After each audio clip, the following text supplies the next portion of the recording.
I'm so happy to be back in Iowa, where I was raised. I was born near Wapello. My father was a Methodist minister, and we lived in Wapello, and then we lived in Atlantic, Iowa, and Des Moines, and so it's so good to be back here. I was here last in December when we had a big celebration of the day that I was suspended. Most kids don't get to celebrate the day they were suspended, so I was kind of privileged to do that, and the superintendent of the Des Moines schools helped to plan it, and we had a wonderful week, an anniversary week there. It wasn't just the day I was suspended. It was the week when my brother John was suspended, and a boy named Chris Eckhart, who was a man of great integrity, and his parents were involved also, and Chris Singer, Bruce Clark. There were 5 students suspended out of 18,000. Which, those numbers did help us at the Supreme Court, by the way, which when Thurgood Marshall pointed that out to the justices of the Supreme Court, there were actually only 5 students suspended out of 18,000. And the lawyer for the school board said, well, how many were actually wearing the armbands? There were more than that wearing the armbands. And the lawyer for the students, they said, well, actually 7. 7 students were wearing the armbands, so okay, 5%. But regardless, it's one of a very small action. It was a very small action that we took. And it shows that you can make a difference with a very small action. And also that shy girl that's scared and nervous and doesn't really like to make waves, can make waves. And so that's, So I've been working as a pediatric nurse and with teenagers for many years, and I found that I was just getting more and more tired of picking up the pieces of policy decisions that kids had absolutely no say in. They were paying the price for the policies, the votes, the budget cuts that they had no say in at all. And so I thought, these kids really need to start standing up and speaking up for themselves. I was taking care of little, 4-year-old kids that had been burned in a house fire. And my job was to unwrap their bandages from their whole body, dip them into a whirlpool bath. We'll first give them narcotic IV medication for the pain, and then bring them out and slather, medication all over their body and wrap them up again. And then I came to find out, the reason why these kids were getting burned all the time, leading cause of burns in children, landlords who don't keep their apartments up to the code. And the policy makers who don't make them keep those apartments up to code. And I said, wow, these kids are paying the price. And I was taking care of kids every weekend that were being shot because I was a trauma nurse. So kids being shot, kids in car crashes, kids being, in fights. And why? Their after-school programs were being cut back. Their band class, their music program, their art classes, things that could keep them healthy and happy were being cut. And I said, that's not fair. I found out that the leading group that lives in poverty in our country is children and teenagers. Kind of says it all about their status in our society. So I said, wow, these kids need to stand up. And I said, maybe there's something in my experience that I could share with them and encourage them to stand up and speak up for themselves. So I started traveling around the country a few years ago, and I started getting letters like this from kids at the schools when I would go out and talk to the kids. Here's a great one. Dear Mary Beth, this was from December in Arkansas, Gravatt Middle School. I've been bullied before, and I know what it feels like to be hurt. I feel bad when I don't speak up, but when I start to, my hands and legs start shaking, and I just walk away, but I'm getting better every day. It's really hard, but I do hope one day I'll be able to stand up for people like you do, and for myself. Dear Mary Beth, I'm sorry, but I've been a bystander. I've witnessed things and I've done nothing about it. But I will next time. It's serious. I just didn't want to get into the middle of the drama, but thank you for inspiring me to stand up. Here's a good one. Dear Miss Tinker, I took a stand about racism. I heard some people making racist jokes about black people and other different people, and I went up to that group and I told them to stop being racist. Well, here's one of my favorites. It's really cute. It just says, thank you, Mary Beth, for Skyping with us. You are fun to talk to. Yeah. So those are the real reasons reasons why I go out into the schools and talk to kids. And I was at these two kids yesterday, their schools today and yesterday, West High School and elementary school. And it was so great just being with the kids. They got so excited about our case because, for one thing, it has to do with kids. And it has to do with kids using their voices and going up against great odds. I mean, there's no way I thought we were going to win against Mr. Moberly, my math teacher. There was just no way that was going to happen. I knew for sure that was not going to happen. But we did win against Mr. Moberly. And the American Civil Liberties Union was the reason why, because they came to our family and offered help. But I'll start and tell you the story of how this all happened. We were just, oh yeah, do you like my little van? Traveling around. Yeah, we had a lot of fun. A couple of years ago, I took a leave from my hospital and I said, you know, these kids, it's good for their health to learn about their rights too. And to learn to use their voices in their own interests. And when the society is good for kids, as it turns out, it's good for everybody. So I thought it'll be different. Well, we were just growing up. My dad, as I said, was a Methodist preacher. There's his flock. We're not in that, but he started getting in trouble when I was only about 5 years old because he believed in putting his faith into action. It was called the social gospel movement, and it was growing in popularity, and it's growing in popularity again now. But he was from New York and very conservative in many ways, but he did believe in putting his Christian faith into action, and that meant ideals like brotherhood and love. And so he thought that you shouldn't wait for heaven, just go right on now, start today. You can go ahead and start working on that right today. I was telling the kids today, I was in Chicago recently talking about our case, and after the program, a boy came up, he was a junior in high school, and he said, you know, Miss Tinker, I really liked your talk and everything. I don't mean to criticize you or anything, but could you please be sure to talk about love? I said, well, Jason, I'm glad you said that. Yes, I will. So I'm going to talk about love today. That's what it's all about. We were just growing up. My little sister, Hope, she's so sweet. She lives in Fayette, Missouri now, and she was younger than me. We were the youngest, besides my little brother Paul. He was younger than all of us. He was the youngest. But there were 6 kids in our family. We were just having a normal life, going roller skating, you know, piano lessons. Well, Hope did the flute. And then one day on TV, we saw these kids that were so amazing. They were so brave, and we couldn't hardly believe what they were doing. They were down in, well, Birmingham was the nickname for Birmingham.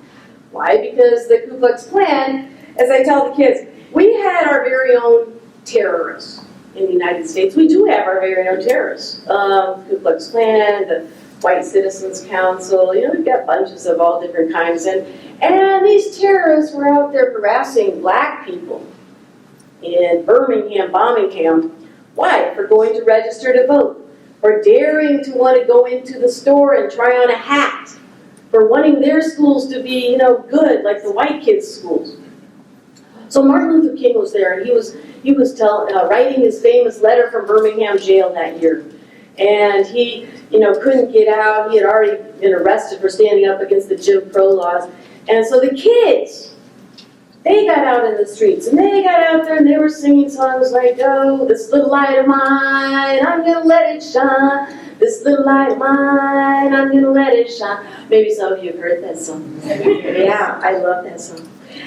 They were letting their little lights shine, and they were marching along, and there were bullies too, you know, back then.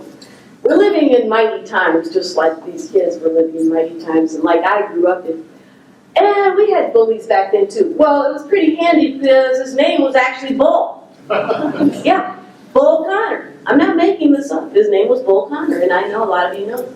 Bull Connor was the police chief, so to get these kids to stop this marching and protesting against, you know, segregation and racism, he started attacking the kids with German Shepherd dogs, and he had them all arrested. There were about 2,000 kids that were arrested and put in these makeshift prisons built with barbed wire, and he put the double-strength water hoses on them. Not the regular kind for house fires, but double-strength.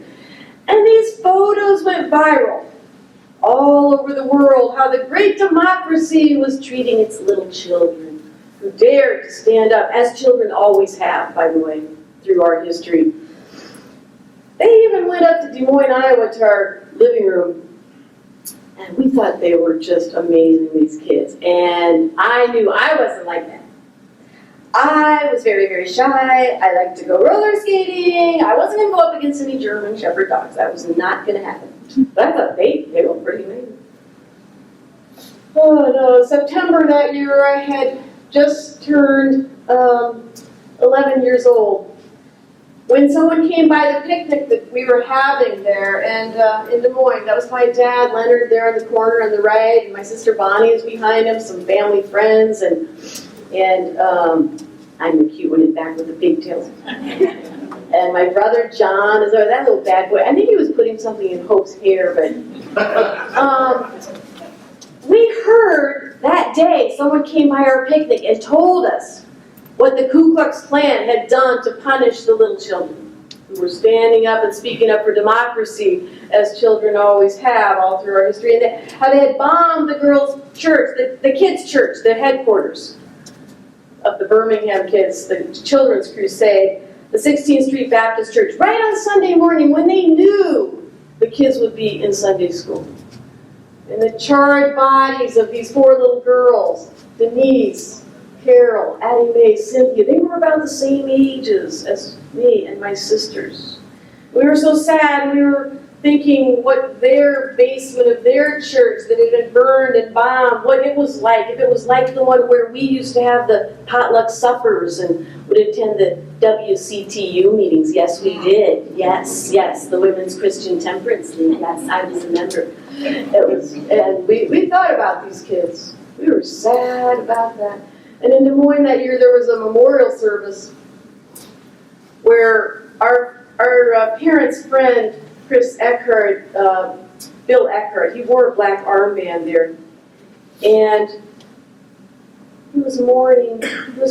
I asked some kids at Southeast Middle School yesterday, what do you think the black armband meant when he wore that after these little girls got burned in that bombing in the Ku Klux Klan? And this young man up in the back, he said, "Black Lives Matter?" And I said, yeah, I think it was kind of like Black Lives Matter. That was kind of the message. It was the Black Lives Matter of 1963. It was Birmingham kids. So there was a memorial service there in Des Moines, and people wore black armbands. And then the next year was, oh boy, Mississippi Freedom Summer, 1964, when about 5% of African Americans were registered to vote in Mississippi. And I mean, Atlantic, Iowa, wasn't exactly free of racism, as we all know. I mean, the church where my dad preached in Atlantic, Iowa, okay, down the street from it was a swimming pool where they would not allow black kids to swim. And so, I mean, this wasn't just going on in the South, but this is Freedom Summer, the freedom schools that were started, and our story is really a story of journalism, actually, also, because these photos and these stories came out through the news, and that's how we found out about them. But that year, Freedom Summer, a group of, don't look at that one yet. A group of 700 college students, instead of, going off to Honduras to build churches or something on their service project, instead they decided to go to Mississippi to help register black voters. They were called there by a group called the Student Nonviolent Coordinating Committee, SNCC. And they trained in Miami, Ohio. In Oxford, Ohio, at Miami University, 700 kids trained up there. And as soon as they left to go to Mississippi, they were called to Mississippi by the African American residents there who were being terrorized by the Ku Klux Klan. People like John Lewis were among the leadership, and Robert Moses, Diane Nash. And they called these young people down there. These youth had a daring, courageous idea to do this whole program. And the Ku Klux Klan was armed to the teeth, and as soon as these young people got there, 3 of them disappeared. Cheney, Schwerner, and Goodman. James Cheney was from Mississippi. He was one of the ones that was training the young college students. How to act, how to survive the summer, what to do when there's a pickup truck following you with a shotgun in the back, and maybe a big old Confederate flag on the back, and they're coming after you, and they know where you're staying, and how are you going to survive that? they disappeared, and then on August 4th, that summer, their bodies were found. They had been tortured and killed by the Ku Klux Klan and buried in a ditch. And that very same day, off the Gulf of Tonkin, up North Vietnam, in the Gulf of Tonkin, a U.S. Navy ship claimed that it had been attacked. It hadn't really been attacked, but it didn't stop the U.S. Congress from voting almost unanimously to escalate the Vietnam War. The very same day. I mean, imagine what kind of day that was for these families, but also for President Johnson. All of this was going on August 4th, 1964. I was just turning 12 years old when my parents heard about this and decided to go to Mississippi to stand with these brave people and to put their faith into action on earth. And they said, you know, it's not enough to preach about love and brotherhood on Sunday. We should go down there and show that we're about love and brotherhood, and we should be with these people that are risking their lives. So they went there, and they came home on my 12th birthday. I was just reading my diary lately for that day. And they said, well, I didn't get very much for my birthday this year, but I did get, my parents came home from Mississippi today. So I learned later, really, I appreciated later, their greatest gift was the stories they brought home. And going there and sharing that experience, they told us about what had happened down there and how they had to lay on the floor of the station wagon, you know, when they were driving around Mississippi, and how they met Fannie Lou Hamer, and she cooked a big chicken dinner for them right when she came home from the Democratic convention that year, and talked about her experiences as a sharecropper, standing up for her rights, and how my family, you know, my parents, they got bodily put out of the white church down there. I didn't know churches had bouncers, but found out, they told us. I thought those people were so amazing, all of them. But I was so happy my parents lived through that experience and made it home. And that fall, to protest the murders of Cheney, Schwerner, and Goodman, some kids wore buttons to school, to their high school in Mississippi. It was a black school, they were black kids, and they wore those buttons, one man, one vote, Student Nonviolent Coordinating Committee, and they were suspended. I had no idea that their suspension was going to end up being very important to kids all over the country, including us. And that case would end up being cited in the Supreme Court case that we would be involved with later. Burnside was the name of the case. Yeah, soon after that, I was getting more and more upset about the news on the TV and the things I would see. And now they're talking about nuclear war. I was starting to get kind of worried about the adults. Because not only, okay, they told us, drink your milk. Okay, drink milk. Oh, there might be some strontium-90 in it, you know, but it's okay. Just go ahead and drink your milk. It's all right. And also, by the way, we might have a nuclear war next week, so in case we do, get under your desk. Yeah, here's how we're going to be prepared for nuclear war, guys. Maybe some of you did that. Did anybody do that? Yeah. I mean, can you believe this? I was starting to kind of wonder if the adults really had a handle on things. I wasn't too sure about that, but that wasn't me, but it could have been. I was there in Des Moines under my desk, wondering what was going on with the adults. And now, sure enough, there was war. It wasn't nuclear war, but some people would, you know, were talking about maybe we will have nuclear war, maybe this Vietnam. Most people didn't even know where Vietnam was. And when we started speaking up about us kids, and I said, oh, these kids, they don't know anything. They don't have any right to talk about. But you know what? Most Americans didn't know much about the politics of Vietnam. They didn't know that the French had been, colonizing Vietnam, and that the Vietnamese had a war of independence to break free from the French, and that the United States didn't really like who emerged after that, and so they got involved, and all of this. I didn't know about all that politics. I just knew I was seeing this on the news now all the time, and we were hearing every night Walter Cronkite saying, the body count today in Vietnam is 8. Next day, 8 people were killed, 8 soldiers were killed in Vietnam. Every day, day after day, day. That Christmas, my dad would light the Yule candles and pray to us from the Bible as he did every year. The message that runs through all faiths, the message of love, forgiveness. And he would talk about how, you know, Jesus and Mary came up from Nazareth to the city of David, and the little baby in the manger. danger and the message of love and promise of hope and forgiveness. On TV, we didn't see love, we didn't see hope, we didn't see forgiveness. We saw the adults out bombing and killing. The same adults that were getting us ready for nuclear war by having us jump under our desks. Now we were starting to wonder what was going on here. There was a senator named Robert Kennedy, and the North Vietnamese proposed a truce for Christmas. Robert Kennedy thought that was a good idea. So he said, yes, we should have a truce at Christmas time. Well, us kids, we heard about that. And we thought, that's a great idea, because kids are so logical. We thought, yeah, Christmas, love, peace, why don't you stop your killing? Why don't you adults use your words? And stop the killing and figure out how to work this out. And Robert Kennedy was saying there should be time to negotiate, and we thought that was a great idea. Well, there was a march in Washington, D.C. that year, the first national march against the war. Now, by this time, my father had been put out of the Methodist church at Epworth Church. We had lost our house, he lost his church, because some of our little black friends had started coming to church, and it was an all-white church, and he wasn't too popular, my dad, for encouraging that kind of thing. So he went to work for the Quakers, for the American Friends Service. It seemed to be a little bit of a better fit. I'll never forget the going away party in the basement of the church, Epworth. I was just over there not too long. And, we had lost our house. My dad lost his church. We were going to have to move. We weren't sure what he was going to do. This before he got his job with Davis. But they gave us a great new clock. It was fantastic.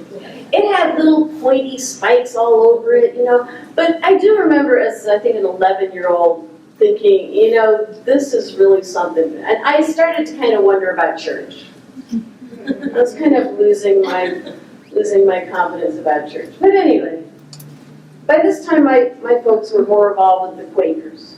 So it was natural that, we were looking at this and thinking that there should be peace in the war, and there should be a truce in the war.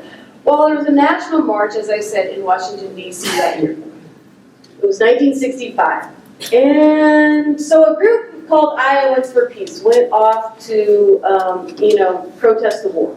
People like Herbert Hoover, a distant cousin of Herbert Hoover, and thank you to the Herbert Hoover Presidential Library for helping to get me here. And he was a great Quaker, and he was real involved with the Quakers. And so on the way back in the van, my mother was there, my brother John was there, Chris Eckhart, Chris's parent. They were Unitarians, all these wild radicals, Unitarians and Quakers and Herbert Hoover, get them all in there. Well, they started saying, how could we stand up for peace when we get home to Des Moines? And so and some people say it was Herbert Hoover, the cousin of Herbert Hoover, said, well, what about these black armbands? We hear some people are going to be wearing black armbands. And so the kids, especially the high school kids, kind of took that and ran with it. They got back to Des Moines. They proposed it at Roosevelt High School. A boy named Bruce Clark got involved. The student paper got involved. Really, our story is also about student journalism and journalism generally. But they wrote an article for the Roosevelt paper, and that's how the principals found out about the plan. Not that we were trying to hide it or anything. And, about 50 kids signed up to wear armbands, to wear black armbands. I wasn't necessarily going to do it. I thought, it's great, yeah, you guys go ahead. Yes, that's a wonderful thing, but I have to go roller skating, I think I'm going to be kind of busy. I have to go to that slumber party next week, and I did not want to get in trouble. But the principals heard about it, and so then they gathered together in the secret meeting, and you have to hand it to the Des Moines Register. They found the meeting and took a photo of it. It says, meeting in session, and everyone's like, wait, I didn't know the board was having a meeting this week, and so the principals and the school board had this meeting, and they made a rule against armbands. And it came out in the Des Moines Register 2 days before we were supposed to wear the armbands. So now I was really conflicted. I definitely did not think I wanted to, but I kept going back and forth. I was like, what about those kids in Birmingham? And what about brave people who speak up and stand up for things they believe in? And I didn't know what to do. So I finally decided that I would try to, be brave and strong like these other people, like these kids at the high school. And Well, by now there was only, as I told you, 7 kids that were going to wear the armbands. There had been about 50, but I think when the principals made a rule against armbands, it kind of reduced the number. Because, kids were worried about whether, I know one of the students was going to apply to school at the University of Iowa and was afraid that, maybe that wouldn't look too good on their record if they got suspended. So I had on my armband and I went off to school. I decided I would try, so I went off there and I saw my friend Connie. I always picked her up on the way, and then we stopped to get some gum at the little candy store. And she says, "You better take off that armband." So I said, "But Connie, I'm upset about the war and I want to, stand up about the war." And she said, "Well, you're going to get in trouble." So I said, "Well, I'll try to." So I got there, and when I got there, I saw my math teacher, my favorite teacher, Mr. Moberly. And he was standing at the door of math class with a pink slip. Yeah, in December, I was at Harding Junior High School. 50 years later, they gave me a new pink slip. I have a nice fresh one now. But anyway, I got this one 50 years ago. And so I took that pink slip from Mr. Mullen. I went down to the office and I saw Mrs. Turner. I was so nervous. I was 13. It was 1965. I was in 8th grade. And I sat down across from Mrs. Turner. And she said, "Now, Mary Beth, you have to take off that armband. It's against the rules. They've made a rule against armband." So I looked at Mrs. Turman, and I looked around the office, and in this great stand of courage and conviction, I said, "Okay, Mrs. Turman." I took off that armband. It took me about 2 seconds. And I gave it to her, and I thought, "Oh, boy, I was kind of proud of myself." I said, "Oh, yeah, I kind of stood up for myself. Okay, I'm proud of myself." She said, "Well, you're going to be suspended because you broke the rules." So, okay. Well, I didn't really know what my parents were going to think about all this. I knew my mother would understand because that's how she was, but I wasn't sure about my dad, especially since he had told us, "Do not wear armbands to school. It's against the rules." Yeah. And my little bad brother, John, he was one of the leaders of it, and I went to school before he did. I left for school before he did. He decided, "You know what, I think I'm going to wait a day or two and see how this all turns out." So he hadn't worn an armband. But Chris Eckhart was over at Roosevelt High School he went right into the office because he knew about civil disobedience. And he was going to go in there and just tell them, "I'm wearing an armband, go ahead, just it's okay." So they weren't too happy with him, though. The vice principal said, "Do you want to get a busted nose?" And later in court said, "I wasn't threatening to bust his nose. I was just asking him if he wanted a busted nose." So Chris Eckhart got suspended. Chris Singer got suspended. A couple others. And I was suspended. I took my suspension paper. Yes, this is my suspension. I just found it in a box. I was so happy to find my suspension paper and be reunited. I took my suspension paper home, and my dad, kids are so persuasive. They can really, we really poured it on to my dad. "But Dad, look how you stand up for what you believe in. Come on." No. And see, my dad had a very weak spot. It was his conscience. And he believed very strongly, and we knew this, that people of conscience should speak up. Because he had been through World War II, that period, and he knew that if people of conscience don't speak up, then you could have the Nazis taking over. And so he felt very strongly that people should use their conscience. And so when we said, "But Dad, it was our conscience." And later in court he said that when he heard that, he decided to come over to our side. So we were lucky. And we were also very lucky that a group called the Iowa Civil Liberties Union, and an amazing woman named Louise Noun, who all of her papers and records are over at the University of Iowa's Women's Archives. And I just saw them yesterday. It was quite an honor to go and look at those letters and things by Louise Noun. She decided this isn't right. These kids should have rights, and they shouldn't have been suspended for doing this. And so she convinced the Iowa Civil Liberties Union to come and help our families, which we actually needed help by then because the crazy people had come out of the woodwork. The haters. And they were sending us things like, this is one of my favorites, our hate mail. Some of our hate mail is at the museum right now. That's how great it is. But I don't know if you can see the hate mail, but in case we would miss the message, I make it very clear. you have to hand it to them, and don't you love the artwork? It's addressed to Reverend Tinker. So the hate mail started coming, and they started throwing red paint at our house and threatening to bomb our house, and a lady threatened to kill me one day when I picked up the phone and said that, yes, this is Mary Beth. She goes, I'm going to kill you. And I said, wow, I couldn't believe it. I mean, I could kind of believe it because I had seen what happened in Birmingham. I had heard about the Little Rock Nine. I knew about, some of these things, but I had never experienced it personally so much. So yes, we did need support, and some people did come and support us. The faith community was very good about supporting us and writing us nice notes. But there was a radio commentator. I guess he was a little bit like Rush Limbaugh. His name was Russ Levine. And he went on the radio and said that, if anybody wanted to go after my dad, he would pay the legal fees. Things like that started happening. So the ACLU called my parents and they said, they would help us. But first, we have to go to the school board and try to change their mind. Which we did. And that's us at the school board. That's my mom, Marina Tinker, and my dad behind us, and Chris Singer, she wore Army as a name too, and Ross, I think it's Ross Peters. At the school, there was a packed meeting, and this was so amazing because this morning I was on Iowa Public Radio, and a woman called in and said that she was married to Arthur Davis, who voted for us. We had 2 people vote for us, but I didn't know his wife was going to be calling the radio 50 years later. Life takes you on some twists and turns. That was quite amazing. So yeah, it was 5-2. They voted against us. So the ACLU said, well, we're going to have to go over here to the other branch of government because we think the school did something unconstitutional. So they took it to court. Of course, I thought we'd lose because I thought, you can't go up against Mr. Moberly. No big judge is going to say that kids have rights.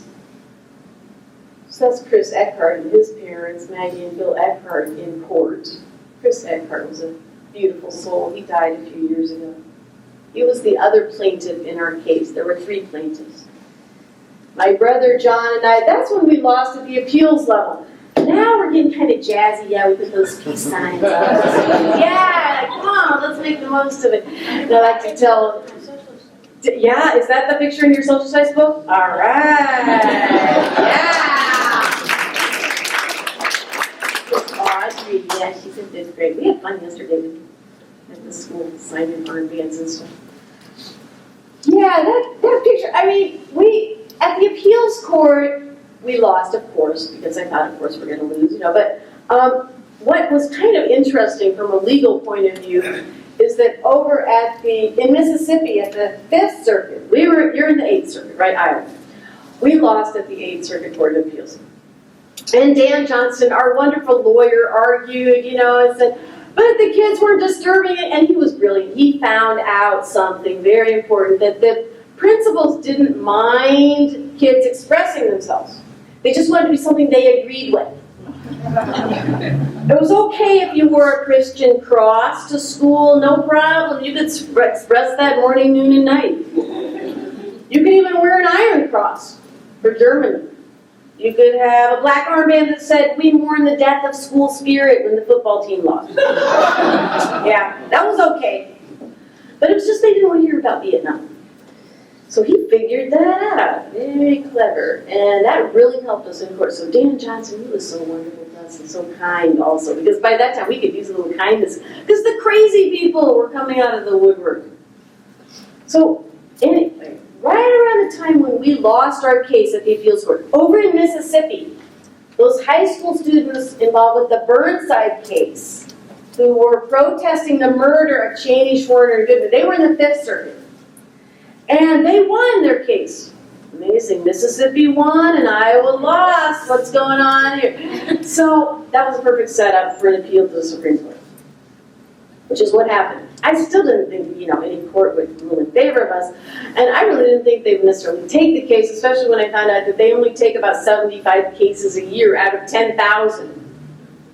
But they thought it was important. And it matters who's on the court. This is what I learned also. Yes, it really does matter because we had people like Thurgood Marshall, my hero. And William Wren, another hero. Abe Ford, we had some really good people on them. They took the case. Our life was going on. I was still going to my music lessons and, getting my studies. And John had entered school at the University of Iowa by then, my brother. He was on Iowa Public Radio with me this morning. It was great. And then when I was a junior in high school in 1969, February 24th, for you legal experts, it was the same day as Marbury versus Madison. Not the same year. No, like 1808 or something.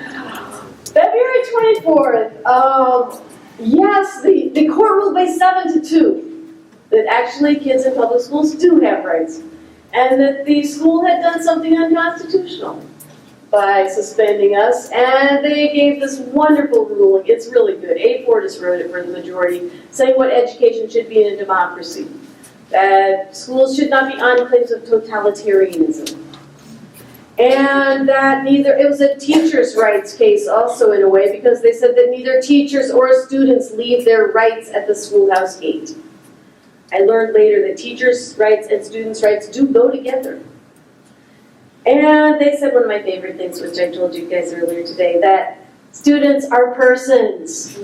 Yeah, that's great news. You would just see how wonderful that is to go around the country and tell kids, guess what? The Supreme Court decided you are persons. Yes, students are persons with rights and responsibilities of persons, so that was really good news to you. I knew it was a pretty big day because my mom went out and got some ice cream and soda pop that day, and we got to celebrate, and that was kind of a big deal. We didn't do that every day, better believe it. My dad was on his way to the Paris Peace Talks for the Quakers, so he wasn't there with us.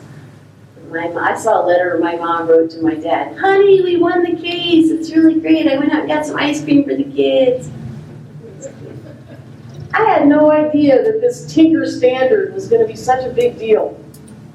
I went on with my life. I graduated. I was really concerned about who my friends were going to be in high school and things like that. The court said there were two things that students could not do in the public schools. They could not substantially disrupt school. Yeah, a lot of kids are kind of sad to hear that, but I'm sorry, that's what the court said. Not substantially disrupt school and cannot impinge on the rights of others, whatever that means. Very gray area, which is probably why this case has been cited something like 9,000 times the last time I checked in various cases having to do with student speech. Because there's a lot about the ruling that is pretty much a gray area. But this was the standard, and it was considered a great victory for the rights of young people in the public schools. I grew up, I had no idea this case was so important. I started becoming a nurse. Well, I was in nursing school, and one day I was studying for my test and learning about, the brains of children and things like that, which I got to be a great fan of. It's my hobby now, studying the brains of children. It's so fascinating. But anyway, in my nursing school book was our case. I couldn't believe it. I was studying for my exam. There it is, Tinker versus. I said, what's the story? And I found out that actually this is a children's rights issue, a human rights issue, and it's actually an international human rights issue, children's rights. What are the rights of teenagers and children? And the nurses need to learn about it, and teachers learn about it, and superintendents of schools learn about it, and law students learn about it. I started finding that. I was amazed. I had no idea it was such a big deal. And I started studying about the brains of children, and I was wondering, why is it that kids and children are always the ones to take the world forward, to stand up and speak up? Why are they always in the forefront? And I said, well, maybe it's their brains. They have more dopamine, not dope. Dopamine. Their brain chemistry is really interesting. They're more willing to take risks. But in order to take risks and make their contribution, they have to have rights. They have all these wonderful qualities. Like, kids are famous for their creativity, and Einstein said there's a quality that's more important than knowledge, imagination. Kids are famous for that. The kids have to imagine a better world to take us there, and that's what kids do. But they need to have their rights in order to do that. And so I started traveling around the country, and I started thinking, actually kids are the great leap for democracy.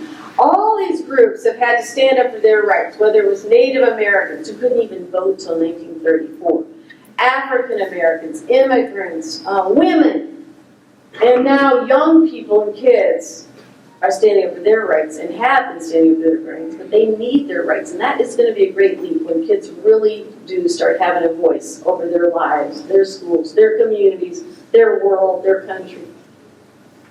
And I started speaking. I left my hospital a couple of years ago and started traveling around on my Tinker tour. And John came with me too, and it was really great. I was with a lawyer also from the Student Press Law Center. They're all about journalism, right? And the ACLU was one of our endorsers, and the NAACP, and National History Day, and the National Council of Social Studies Teachers, and then Society of Professional Journalists, and all the Journalism Education Association. We had all these great endorsers for a Tinker tour. We traveled around to 40 states and went to schools all over the country and met up with kids and principals. And one of my favorite stops was at Des Moines at my old junior high school where I got suspended. And that's the locker they dedicated to John and I. Yeah, we have our own locker now.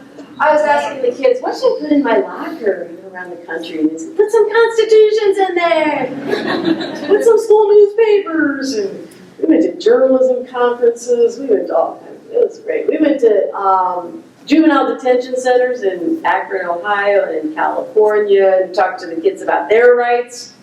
I wanted to be sure to do that. And we went to technical schools where kids are learning plumbing and electricity and how to be chefs, and I'm a great believer in all of that. It was really great. We went to Birmingham. We kicked it off at the National Constitution Center. Well, we really kicked it off at the Quaker Meeting House in Philadelphia on September 15th, the exact 50th anniversary of the Birmingham bombing.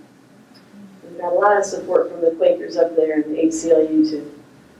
And I started meeting these kids all over the country that are using their rights. These are kids outside Philadelphia, and they decided they weren't going to use the word Redskins anymore in their school newspaper. This is how creative kids are. They took the dictionary to the school board meeting. It said Redskins, insulting term for Native Americans. And they showed the school board, they said, this is why we're not putting it in our paper anymore. They got in trouble. Jillian, she got suspended from being the editor of the paper. Their advisor got suspended without pay for 2 days as punishment. They didn't care. They kept doing it. They just got several national awards. One from the Journalism Education Association, one from the Native American Journalists Association. They're really something. These kids are in Palo Alto. They use their technology skills in photojournalism. This is a very privileged school where they had just opened a $5 million media center for the high school. They were using their skills to talk about, genocide and immigration issues, child labor, stuff like that. These kids are in Washington, D.C., where I live and where we have no senators and no representatives. And so we want to be the 51st state. So we've already figured out how the star is going to fit on the flag and everything. It's going to be fine. It's all going to work out. And we have a bill in Congress and the Senate. Our Senate bill has 20 sponsors now. Claire McCaskill from Missouri, I think, was the latest one. And our House bill has 120 co-signers. So these kids were at a Senate hearing wearing their statehood buttons, saying, yeah, we need a voice. They were from the middle school there. Took a picture of them. Oh, yeah, Savannah Redding. This is another ACLU case. The ACLU, there are 3 other cases that went to the Supreme Court on student speech rights after ours. All of them cut back on the rights of students. They were all ACLU cases. Now, this was a Fourth Amendment case. This girl was accused of having ibuprofen in her pocket. And so they strip searched her. They had the school nurse strip search her. That really hurt my feelings that they had the nurse do it. They sent her to the nurse's office. She felt really, really bad and never went back to that school after that day. She was so humiliated, and her mother was so angry, and they contacted the ACLU, which took it to the Supreme Court. It was a Supreme Court case. I went and heard the arguments. I've become a Supreme Court groupie.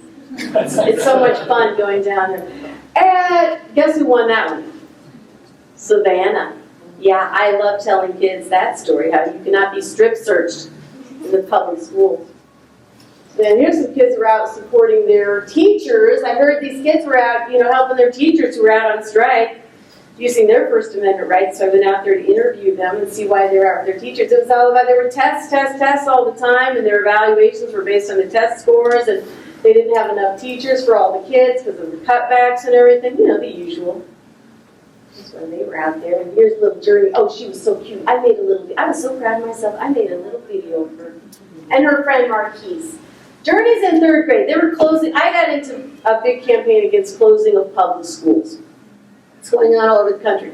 Okay, so they were going to close her first school called Thurgood Marshall Academy. I really didn't appreciate that it was called Thurgood Marshall Elementary School. They were going to close it. And it was a wonderful school. And so she's at this community meeting saying, why do they want to close my school? My school has made me who I am. She's in 3rd grade. And her little buddy, Marquise, he's in 2nd grade. And he said, I've been from school to school to school. 2nd grade. He goes, now I finally like my school and I'm happy here. Why are they closing it? And I just read a big study, by the way, another one, of how poverty affects children's brains and their memory and their ability to learn and all this upheaval that they're foisting on these kids. And I don't think it's true. Here's some law students out at Marquette Law School. Well, you might not be able to read it, but it says, we want to go into children's law. I said, yeah, go for it. They need you.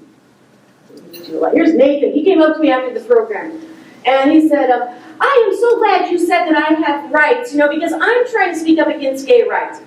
And my teacher says I shouldn't do that. He says, I have a passion for politics. That's his exact words. I said, well, Nathan, you go ahead. You do have your First Amendment rights. And I talked to him about how he did talk to his teacher, to try to have his teacher, accept that he's against gay rights. He's also against homelessness. Yeah, real activist already, 7th grade. Yeah, and here's the kids at Wilson High School. They're standing up for gay rights. Yeah, they had a big rally out there. That's about 10 blocks from where I live. Here's Mason. He was speaking up about global warming, and I guess he doesn't want all the coastal cities to go underwater, and so he was standing up about that. And here's Casey. She got herself elected to the school board. There's only one school board in the United States that has a voting member, a student. 9,000 school boards. I think only one. There might be another one now that has a student who actually gets to vote on what's going to happen in their schools. But she got on the school board. She doesn't have a vote, but at least she got herself elected to the school board. She gets to be the advisor, It's a lot of it's PR. They get to say they have a student on the school board. Here's Emily. She was testifying. I went out to North Dakota because the students wrote a bill.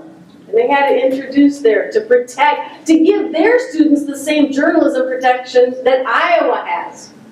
Iowa and 8 other states have protection for their student journalists. Yeah, it's really amazing. Arkansas, Iowa's one of them, and Arkansas, California, Massachusetts, and now North Dakota. Yeah, that was quite a victory. And here's cute little Anaya and Nevaeh. They were at the Black Lives Matter rally with their shirts, speaking up for Black Lives Matter, the Birmingham of our day. This is about a week and a half ago or so at the Supreme Court. I heard that the Texas versus United States case was going to be there on the deferred action on immigrants. And so they were hearing this case be argued. I went down there to talk to some of the kids who were there with their banners and signs saying, don't deport my parents, and we want to stay. And here's an art project in Des Moines. The Des Moines schools are doing some wonderful things with schools, and I see from being in Iowa City and around this area too that there's some great things going on here as well. But they're really getting away from the whole. There was this zero tolerance, thing for many years, and a lot of school to prison pipeline policies where kids, if they wore the wrong color shoestring, they could be suspended or punished. This was happening all the time. And now schools, luckily, some forward-thinking schools are getting away from that, and the Des Moines schools is one of them. So they have this wonderful art project where the students can, do art that expresses what's going on in the world today, as kids always have wanted to be involved in the issues of the day. These kids are involved again. So thank you all for having me here today. It's so good to be back in Iowa with all of you.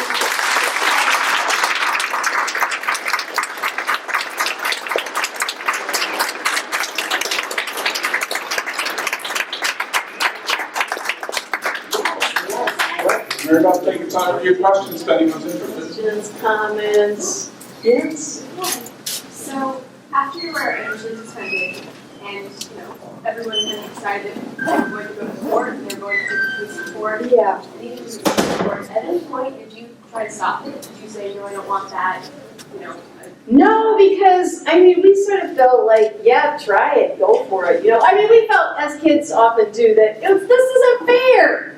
This isn't right. And that's why I was telling the kids, when you're always told, life's not fair, get used to it. And I say, don't get used to it.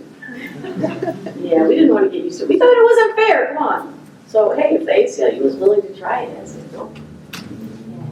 I just want to say thank you so much for coming as the stepdad for 2 young girls. I really appreciate you coming down to our city to have a positive impact on it. So Thank you so much. Thank you.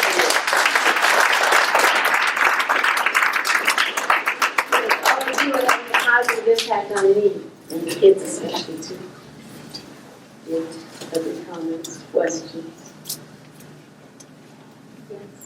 How did your peers react at school? My friends, basically they ignored it, they just say, oh, let's go roller skating, who cares?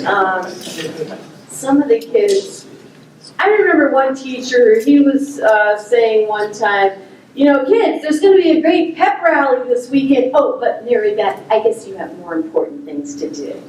Oh, thanks a lot. But I was really upset about that, but we'll see, they just pretty much ignored it.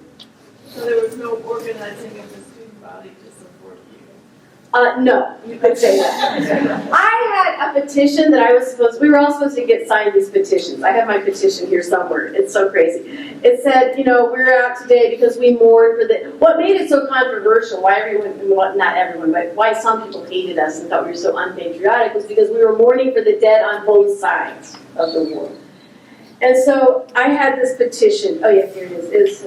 It said, we, the undersigned, pupils of the Des Moines school system feel that wearing something symbolic for our beliefs, such as armbands, religious symbols such as crucifixes and crosses or pins, is our right for expression. And it is not disruptive to the educational atmosphere of the school, and it's not an infringement of anyone else's rights. Okay, so then we're supposed to get people to sign it, okay? So I got my signature.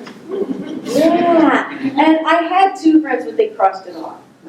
So I don't know if they came to their senses, but there was finally, Marcia's is on there. I gotta find Marcia. She left hers on there. She didn't cross it. Yeah, I wasn't the most successful organizer. But, now we have our coloring books. Oh yeah, these are really fun too. Coloring books. These are true stories of kids speaking up about using their First Amendment rights. I love taking these around. They're really fun. It's like, kids in the Girl Scouts who found out that there's palm oil in the cookies, so they started a campaign for the orangutans in the rainforest. And the Hopi Indians, they have a radio show, the kids, the teen hour, and it's just different kids. Kids that are protesting the circus with their petition. They said, it's not fair to animals. Yeah. It worked, the elephants are out of. I know! See, it's working. And a lot of kids in the schools, here in Iowa, they're speaking up about different things. I was at Thomas Jefferson School where they were telling me about their librarian. They said, of course, we don't have money for a librarian anymore. Sorry, kid. You know how they're always doing this stuff. Have money for other things, but no librarians. So the kids started, testifying. Did you know about them? Yeah. At the... I'll even see what happens. You did? Yeah, I thought that was just great. And what's the other one? Live Like Line. I heard about that one. That was good with this campaign for kindness the kids were doing. And then the animal rights was a big deal. Racism. A lot of kids said that they were standing up about racism. And there were a lot of Muslim kids that...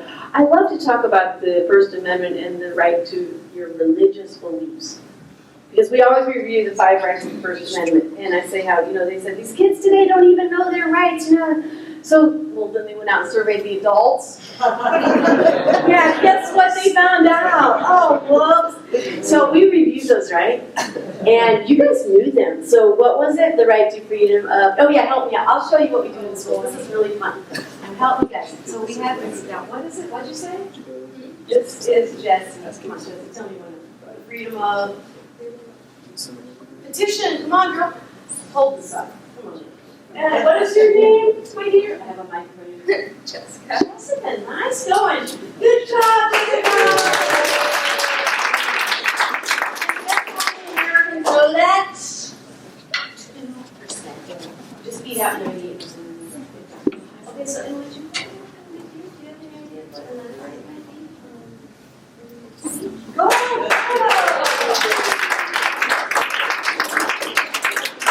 What is your name, Richard? Audrey. Audrey, okay, help me out with this little review. Audrey, good going, because only 60% of Americans know about the freedom of speech, but you know it. Good going. Okay, so does anyone know one of the other rights of the First Amendment? Yes. Freedom of the press. Come on! Right. Yeah, you kind of need that, right? And I was picking up the students here. I was so glad they have journalism programs at West High School. Okay, nice one. And what's your name right here? I'm Lizzie, I go to City High. Lizzie! It's you. It's like okay, nice one, Lizzie. 40% of Americans. Got another one back there? All right, come on over. Come on over. What is your name? You come up with them, yeah? Alexandra. Allison. Do you know Alexandra. Oh, Alexandra. Sorry, Alexandra. Do you guys like to, like say things that you feel and believe and stuff like that? Yeah. Mom, get that over here. Do you know any of the rights of, thank you, Summer. Do you know any of the rights of the First Amendment? Such as, would you like to have your own ideas and be able to express them? Okay. If you did, that means that you would believe something. Come here a second. Help me out here, Alexander. I believe.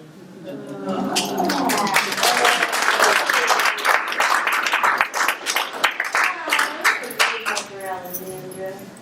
You know how many people know about the freedom of religion? 16%. And that's one that we spend a little extra time on these days. Freedom of religion. So, can you be an atheist in the United States? Could you be a Buddhist? Yes. Oh, trick question. Could you be a Muslim? Yes. All right. And not only that, if you made fun of people who were one of them, you're kind of like making fun of our First Amendment, of our Constitution, of our whole way of life. Right? We had that little review. Some adults might do. So what's another one? We got Alexander. Okay, so there's one left that almost nobody knows, but maybe some of you know.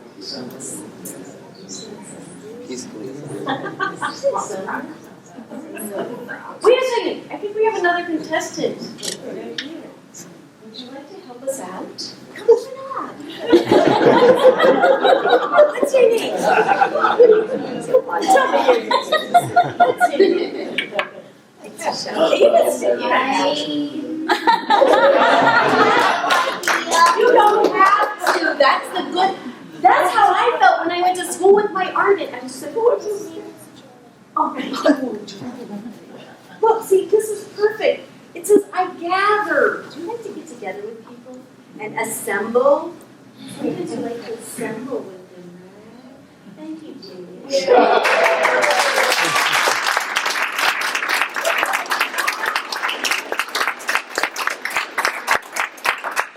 Only 9% of Americans know about the right to assemble. But now, so thanks everybody for that little review. It was really fun to meet with all of you. Thanks, guys.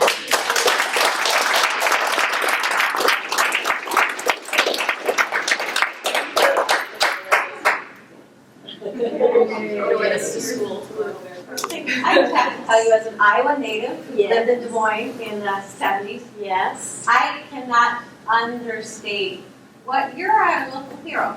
And I teach in co-college and I teach future teachers. You do. And I That's always great. tell them, you should be so proud to be from Iowa. And then I introduce them to the Tinker case. And I say, these kids, this is part of our statewide history. And you and your brother and the others, I mean, you're amazing in terms of you are part of the fabric that makes us who we are. Thank you so much for saying that. As you can see, it was a complete team effort. There there were so many other people involved in it, and it's really a family story too. It is. So I always feel that I'm really, doing this also in honor of my parents, because the way they raised us, really with great integrity and values. And I just love going out and helping, the kids to have a voice too. So thank you. That's what you're doing as well, teaching the teachers. Well, and I heard John and Pierre talking about your family, and my parents were in DC and came back with the Model Cities program to Des Moines. And so it was, I have 7 siblings, and so it was, I heard your story, and I was like, this is my story, but this is Iowa's story. I know, They were open-minded, liberal people who came back here, and every time we're up in the caucuses, and they say, why Iowa? And I was like, It's Iowa's. The Iowa Historical Society, there was a group that they brought in who had done a musical about the Tinker Case. Now that was worth hearing. Yeah, I came in to hear it too. It was really fun. That's great. But it is an Iowa history, and it's about young people having a voice and their allies, their adult allies who want kids to have a voice. So thanks, guys. I hope somebody got a picture. Somebody get a picture, because otherwise I'm gonna have to get my camera right here. Oh, make it better, Cameron. Okay, don't worry. This is Elizabeth Dinshall from the Herbert Hoover Presidential Library. Oh, yeah, I will do it. These guys look great. Don't these guys look great? Yeah.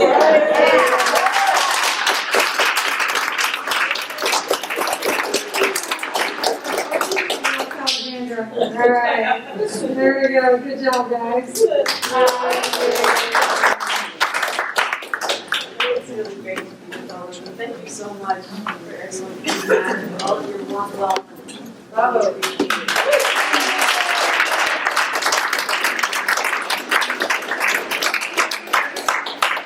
That one means like we should be able to think what we want, and we should be able to believe in who we want. That one means we should all be able to get together. We should stop with that guy and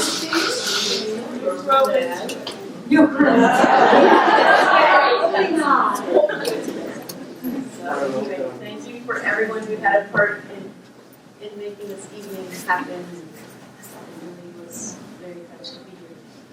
Time for one more question, Heather? We got two questions here. I'm just wondering if you have any books or literature that you think help children kind of grasp these concepts and that we can pass on to the kids. Yeah, there actually are quite a few books about kids, speaking up about different things. There's one about Claudette Colvin that was just written before Rosa Parks did her thing. About a year earlier, there was a 15-year-old named Claudette Colvin who did the same exact thing. And it went to court. And when she and 2 others won that case, that's why the Montgomery bus boycott was ended. Because Martin Luther King announced, we've just won our case at the Supreme Court. And it was this little teenage kid who started. But, there are other books about standing up, like do something, the whole idea of not being a bystander and trying to take a stand, even if your legs are shaking. Still try. And there are ones that are examples, like we were there too. It's all about kids in history who stood up and spoke. The newspaper kids, the little boys who sold the newspapers, they had a strike, in the early 1900s. Hannah Hansen of the Factory Girls Association is in there. But there are, but if you write to me, I'll probably think of some more. I have a lot of them at home. I do kind of collect those things. I love telling kids about different kids through history and today, or speaking up. And sometimes I like to tell them about a little bad boy named Ben Franklin. Yeah. He was about 15 when he ran off from his job as an indentured servant, printer, and jumped on a boat. Well, supposedly he went down to the Boston harbor where he was working, and he and his friend convinced a ship captain that one of them had got a naughty girl pregnant. So the ship captain took him onto the boat. He ran away from his job off to Philadelphia, where he became the great leader of so many kids I didn't know. So what happened after you were suspended? Did you go back to school the next day, or did you? Well, we were out for the rest of Christmas vacation. That was so convenient, too. Yeah, we were suspended about 3 days before Christmas vacation. And then we couldn't go back to school, Dan Johnston, the Iowa ACLU, they said, you can't just go keep wearing armbands being suspended every day, you can't do that. So what we decided was just to wear all black clothes for the rest of the year. And we said, they can't tell us to take our clothes off. That's the creativity. Yeah, she's just like, that's Fourth Amendment. Go for it. Privacy. Yeah, that now we've been called goth.